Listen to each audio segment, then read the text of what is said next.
Hello everybody. So today I am reviewing SHAK, a full analysis of this company because it was a Patreon request from one of my channel benefactor where they get a custom research video a month and I'm sold out. I had 4 spaces. I was like, I want to do no more than 4 custom videos a month. Well, they're all sold out. So thank you to the Patreon member who will recognize themselves who asked me to cover SHAK today because it had not come across my radar. So let's get ready to talk about SHAK, to talk about fast food, like higher end fast food. I think SHAK, we are moving into a more high end type of fast food, kind of a little higher end than say a McDonald's or a Wendy's, but still a form of fast food. So let's talk about SHAK. Let me first of all just say I've been to SHAK about once or twice, probably twice, probably more than twice, a few times I've been there. I think the food is very good. Of course, that is subjective, but keep in mind what they sell, right? It's a lot of fat, it's a lot of sugar, and therefore, so even though it's subjective, a lot of people like that stuff. I thought the food at SHAK was very good, so I'll give them that. I'd say it's kind of like a Five Guys, but it's tough, it's tough for me to compare the burger quality between a SHAK or a Five Guys. This is all subjective. What I will say is a little less subjective is that SHAKs, they tend to be in the fancier part of town. And I don't know if it's an artifact of their youth, them being young, and so they will go, their youth as a business, of course, they will go to the more expensive parts of town. That could be an artifact of that. Or maybe it's just part of their strategy overall and try to be a more premium destination for a casual burger experience. I'll tell you another thing is you can tell it's profitable. It's a profitable venture as soon as you walk in. This is nothing like McDonald's where you have like a big store with a big space, a big sitting down space. You can see these are much more suited to profitability. They are smaller stores. They're all about going in and out, all about making sure the customer leaves right away. They do a lot on the packaging to make sure that it stays a profitable venture. Well, you pick up your burger, you pick up your shake, you drop your $20, and then you leave right away and you go home. They're kind of mini cash machines is the way I describe those. Let's talk about the growth. The growth is a light green light for me, but I'm a growth snob. I want growth to be 30% or more, and they have been growing at 15% year-over-year revenue growth. Analysts are saying they're going to grow 17% next 12 months. We'll get to that in a second. The growth is in the right direction at 15%. It's just about keeping up with the denominator inflation, with how many dollars are getting printed each year. You're just about keeping up. And they are setting up more stores. But it's worth mentioning that, again, about maybe 11% comes from them. 11% of the revenue growth comes from them setting up more stores. The rest comes from their same store sales growing slightly at 4%. So it's good. You wanna see that. You don't want the growth to only come from them opening new locations because that's kind of, once you open a new location, it's kind of guaranteed growth. You're going to grow yourself by opening a new location. You also want them to sell more on a per store basis. And so what that means is that the marketing, the product is resonating with the customer, and you want them to see them you want to see them sell more stuff at the existing stores in addition to grow the number of existing stores. So they are doing both things. So that's again a light green light on this because the growth is not the fastest. Profit margin on the restaurant is excellent at 21%, and you'll see I say excellent because I at the end of this video I compare the margins to all of the competition, right? I have the food and beverage space spreadsheet where I compare them. So I'll be able to go through it.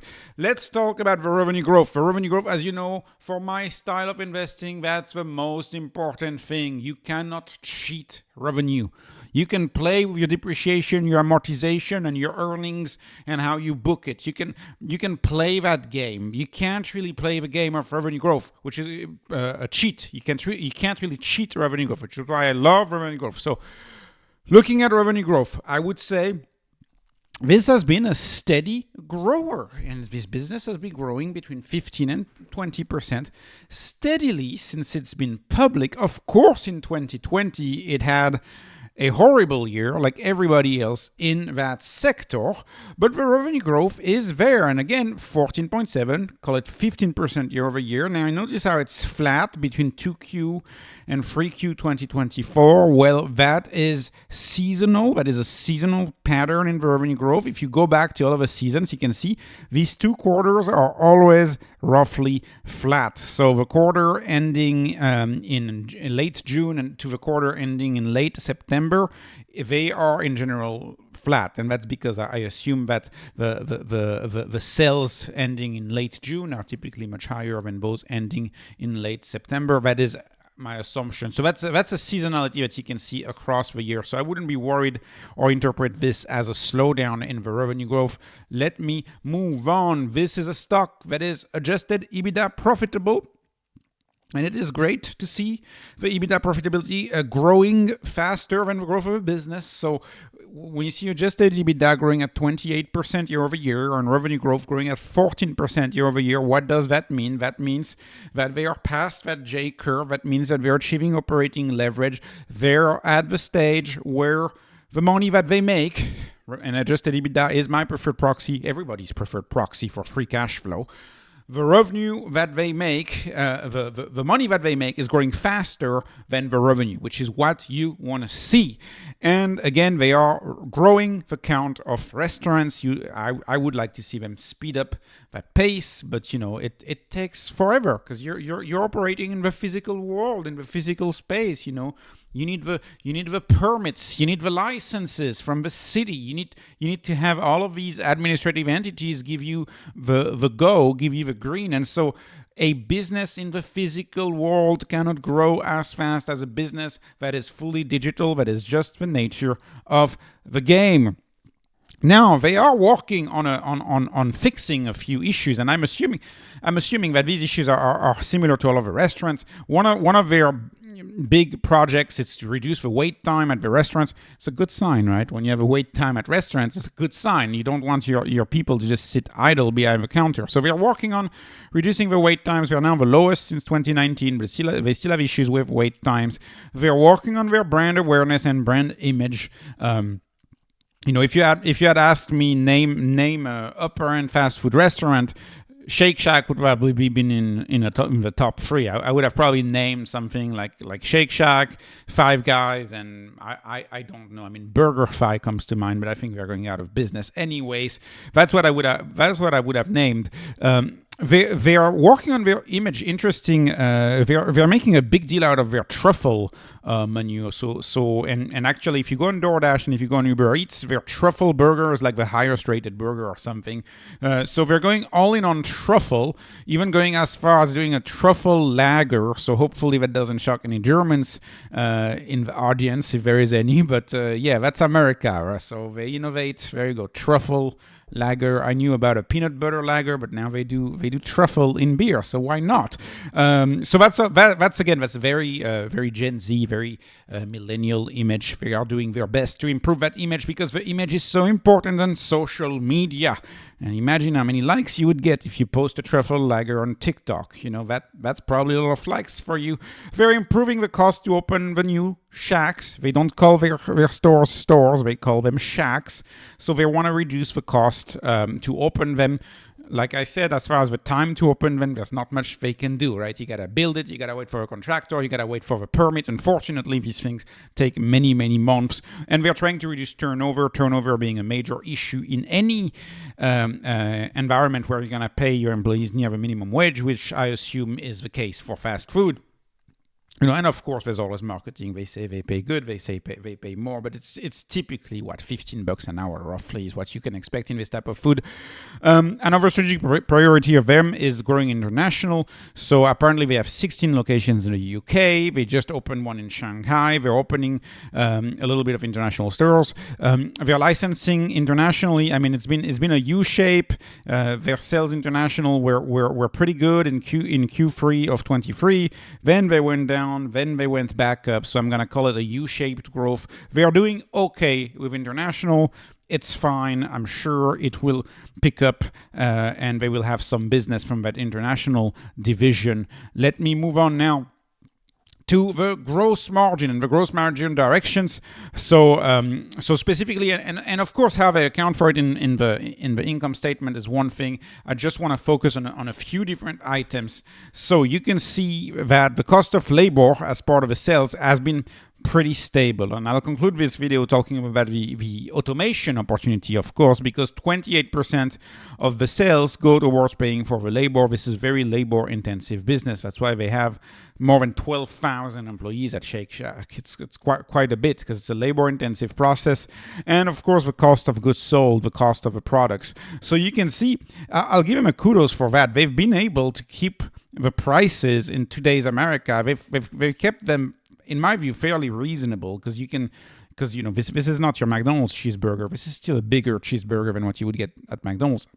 I think. I mean, I haven't tried it, but it's $6.49. So they stayed in those relatively inexpensive price ranges. $8.49 for the Smoke Shack, the Shack Stack, $11.99. The veggie burger, $8.49.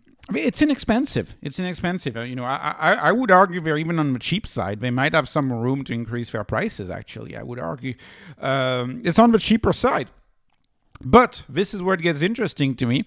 So you spend $10 at Shake Shack, you can expect to have between $2.50 and $3 to go towards ground beef. And they've highlighted in the calls, in the presentation, that ground beef is the headwind for this business, which is why they're pushing the mushroom burgers, they're pushing the veggie burgers, because ground beef is expensive. It is the headwind. It has been the headwind. And so if you sell a meat-based item, out of this $10, 25 to 30%, $2.50 to $3 is going to go towards paying for the beef.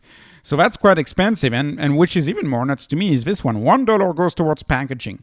And again, I must be new to the fast food business, but it seems to me like they're still spending quite a bit more in packaging than any other fast food.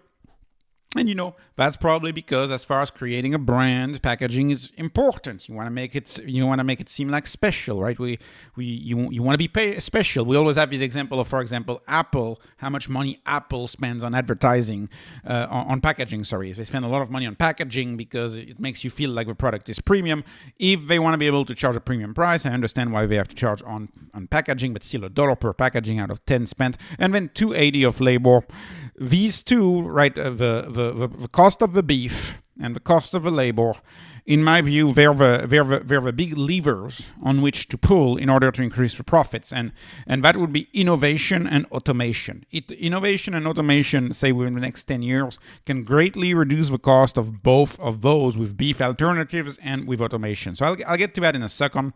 Let me move on. Quick word on the brand. So like I said, they're definitely the hip burger brand. You can see they are proudly displaying their social media commentary. Like Shake Shack did their thing with a truffle burger with fries. Whatever. It's marketing. It's advertising. I want to point out that, of course, if you were to try to get me to invest, say, in a salad company, I would have a harder time. I still think this is a much easier sell than salads. I'm looking at, say, a company like Sweet Greens, which has been riding the GLP-1 wave. I still think it's so much harder to sell a salad to the masses compared to selling a very photogenic, tasty-looking burger. This is an easier sell. Also, complement that burger with a $6 shake. Want to add 700 or 800 calories to the burger? You can do that at Shake Shack. You can see all of your shakes are $5.99. I can tell you one thing, this is pretty darn profitable. This has to be a big part of a profit center. Again, $8.50 if you want 850 calories for $5.99 if you want a cookies and cream milkshake to go with that 1,200 calorie hamburger, and on a calorie basis, I guess it's pretty good. For less than for about $15, you got your entire daily calorie needs covered with that type of food. So it's a lot of calories.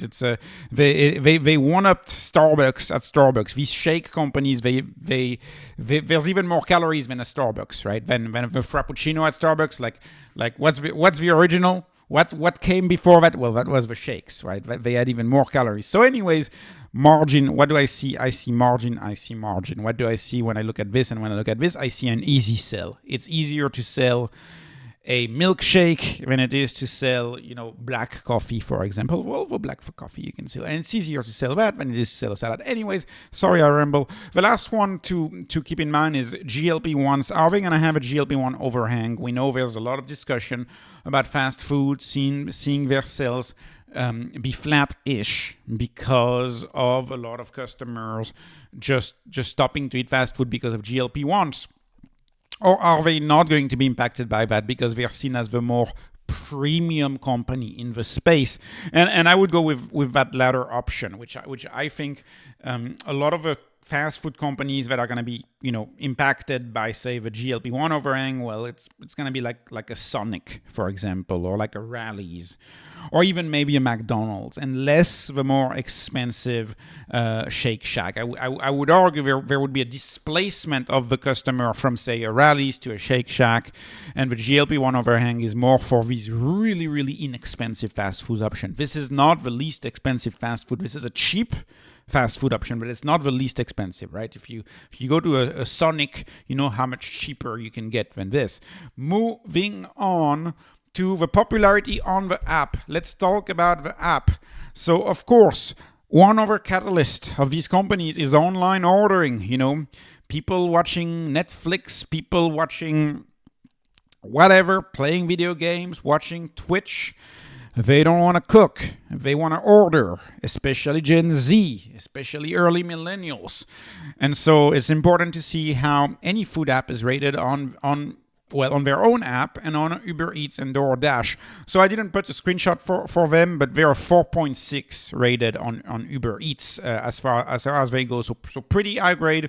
They're pretty prominent and well rated on Uber Eats. I can't remember a grade on DoorDash, but they're pretty high up in the US apps for fast food. How does their app rank? Well, it doesn't rank so good. So if like another fast food phenomenon in the US, which you can't invest in, is Chick-fil-A, right? Chick-fil-A is enormous in the US. It's like, anyways, everybody will talk to you about Chick-fil-A if you live here. It's enormous, and maybe it's a Texas thing, but I don't think it's just a Texas thing. Anyways, they don't do nearly as well as Chick-fil-A, right? If you compare, they are number 79 on their app. Number 79 on their app. But Cava's not doing any better, and Cava is trading at a much higher valuation. I mean, Cava is 78, and it's not doing any better of a valuation. So they are in the bottom 100, right? In the bottom 100. So not too well on the app, and my guess is because a lot of the ordering happens on Uber Eats, not necessarily on the Shake Shack app. That would be my guess. Moving on to what I assume a lot of people watch my channel for, which is the valuation and the comparison. So let me get started on that one, comparing it to the other food and beverage stocks. What's going on here? So let's go. So first of all, their performance this year has been excellent, plus 121%. That has been very good. You can see they have a little more debt than cash, but nothing too concerning in my view. Everything's okay. They're predicted to grow at 17% next 12 months. The gross margin is 38%, which is high. If you compare to the peer, it's higher than Cava. And it's higher than the pure play coffee players. So think about that. The gross margin is higher on Shake Shack than on the beverage sellers. So it's pretty good. And they are EBITDA margin profitable at 11%. Again, they're kind of right in the middle here on that 11%. Now, where they look cheap to me is price to forward sales. Price to forward sales, so EV over forward revenue, is a 4.3. That is inexpensive in my view. Their EV over forward gross profit is an 11. That's also inexpensive. A little more expensive is their enterprise value over adjusted EBITDA, which is a 46. But remember, that part of their business, their adjusted EBITDA, is growing at over 30%, right? So 1 year from now, the EV over adjusted EBITDA trailing 12 months, if the valuation doesn't change, well, that should be about 30% cheaper, and so on and so on. So again, you're paying up 46%, which seems a little expensive, but because they're growing the EBITDA margin so much more, that's actually on the lower end of the expense. And when we ask my favorite ratio, which is enterprise value over gross profit over revenue growth, this ratio asks how much am I paying for each 1% of future growth? How much am I paying? I'm paying a 0.79. That is expensive relative to the hundreds of stocks that I follow, but that is cheap relative to the sector. Relative to the sector, it is cheap. Compare SHAK to Cava. Cava is kind of the newcomer in this fast casual lunch, dinner, restaurant type place. Cava is a 1.72. This is a 0.79. So it is cheaper than a Cava. Now, Cava has better metrics at rule of 40, being achieved for Cava at 40. They have a 28 on the rule of 40. Now, my guess is as the EBITDA margin increase, they give them 2 years and they may be at rule of 40 as the EBITDA margin increase. And rule of 40, if you don't remember, rule of 40 is EBITDA margin, right? 11% plus forward revenue growth, which is predicted to be 17%. So they could, if they grow a little faster, and if their EBITDA margin is a little higher, they will reach a rule of 40. A 28 is pretty good for them. Although I should have left it white. This should not be in green. I only highlight in green the stocks that I greenlight, right? Like a Cava, for example. And again, this is no financial advice. I greenlight them for me. Like Cava, I like that 40. Dutch Brothers 48. I like it. Now, if you know anything about the food and beverage space, my only play in that space is Celsius. You can see Celsius is both cheap. How much am I paying for it? I'm paying a 0.25, and it achieves a rule of 40 out of 56. So Celsius is my play in this sector. But again, it's not a nosebleed valuation like a Cava. And of course, if you look at the productivity, these stocks in productivity, they are never going to do good. They're never going to do good on productivity because you have so much labor in the component on the product of the product, and that is the problem. This is one advantage that say a beverage company like Coco, this is coconut water, or Celsius, this is the energy drink, 1.6 million, 1.79 million per employee for these stocks because it's the machine who makes the product. If you're a Cava, if you're Dutch Brothers, look at how bad Dutch Brothers is. 70,000 per employee in productivity, right? 100,000 for Cava and SHAK per productivity. Why is that productivity 100,000 per employee so low? That's because the product is mostly man-made. It's mostly a human-made product. That is the problem here. So anyways. Let me move on to the dilution. The dilution is okay to good. It's been flat-ish for the past 2 years, and it's shown some decline in the dilution, some decrease in the dilution. So I like that. The business is not founder-led anymore. I think the business has reached escaped velocity. I don't think it needs to be founder-led anymore because the business is old. The business is 20 years old now. It was founded in 2004. So yeah, the business is not founder-led anymore, but to me, it's not as essential anymore because the business has reached escape velocity. It's a profitable business from an EBITDA standpoint, and that's what matters to me. The business, in my view, is not on track to being bankrupt or anything like that anytime soon. The revenue growth trajectory, I've already commented on that. The answer to that is I like it. It's steady. It's long-term growth, steady long-term growth. So I like that. And final thoughts in conclusion. So first of all, let me answer the question. Would I buy this stock now? For me, for my portfolio, the answer to that is no. I'm comfortable with one stock in the food and beverage space, and I stick to my methodology. My favorite stock in all of the food and beverage space right now is Celsius. So I stick to it. So the answer to that is no. I would not buy this stock. It's not as expensive as other plays in the sector, but I still find it too expensive for me. So I would not buy this stock. However, I do see some catalysts potentially in the future. So the good thing about it is it's a MOTI business. Food is a MOTI business. I can't think of a lot of national chains going out of business in the fast food sector. The restaurant sector, I can think of a lot of them, right? Recently, Red Lobster. But in the fast food sector, I can't think of too many of them aside from BurgerFi, which was a niche business to begin with in 10, 15 years ago. Anyways, so I find these businesses pretty steady. Why are they pretty steady? Because once you have a restaurant that's established, well, across the US, you're going to have millions of individual customers, and you have direct access to these customers. This is something that, say, a Celsius doesn't have. If a gas station tells to Celsius, hey, I'm not listing you this year because I'm replacing you with, I don't know, Alani, well, then you're in trouble, right? So say a Celsius, they have dozens of customers, well, probably hundreds, but you know what I mean.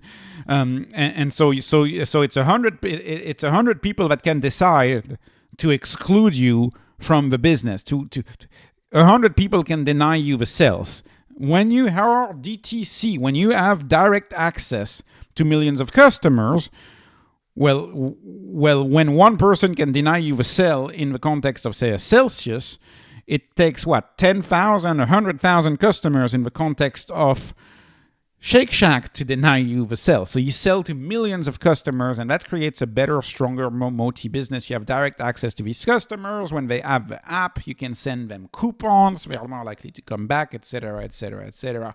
Another kudos, and this is a kudos that I would give to every single stock in there, aside perhaps coconut water and perhaps greens. Aside from these two, I would put this kudos to all of these stocks, is that you're selling some biologically in-demand products. So, right, Dutch Brothers, Starbucks, they sell coffee. People who drink coffee, they need to keep having coffee. Same for Celsius, they sell caffeine. If you have caffeine, or Monster, if you have caffeine, you need to keep having caffeine.